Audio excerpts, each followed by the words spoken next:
Ibinahagi ng Atinito Coalition ang kanilang ginagawang paghahanda para sa kanilang ikalawang paglalayag sa West Philippine Sea. Sa mga larawang ibinahagi ng grupo, makikita ang mga donasyon na kanilang nalikom gaya ng mga pagkain tulad ng delata at bigas at mga maliliit na container na paglalagyan ng gasolina. Sa iba pang mga larawan, makikita naman na nilalagyan ng gasolina ng mga mangingisda sa Subic, Zambales ang mga container. Matapos nito ay inilipat na sa maliliit na bangka ang mga container na ipamamahagi sa mga mangingisda.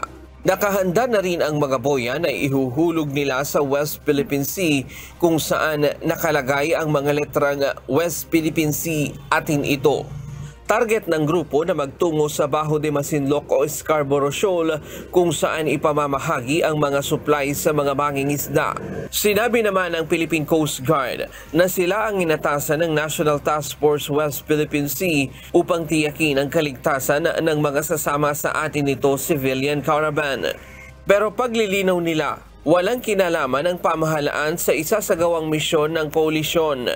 Let us understand, na ang atin ito activity is actually a civil society initiative.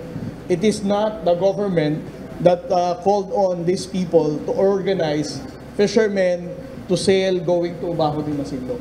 Kasi baka sabihin na naman ng mga pro-China trolls dyan, ay, may bago na namang gimmick ang gobyerno, ipinapain ng mga ngingisda.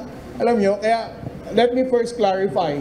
Ito ay initiative ng civil society, hindi ito gobyerno.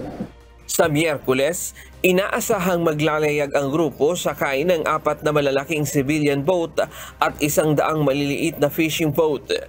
Sasama sa 3 araw na civilian caravan ang mga volunteer gaya ng mga youth leader at mga kawani ng media. May mga bisita ding dayuhan at iba pa. Ryan Lacanlale, UNTV News and Rescue. Diyos ang aming sandigan, serbisyo publiko ang aming pinahahalagahan.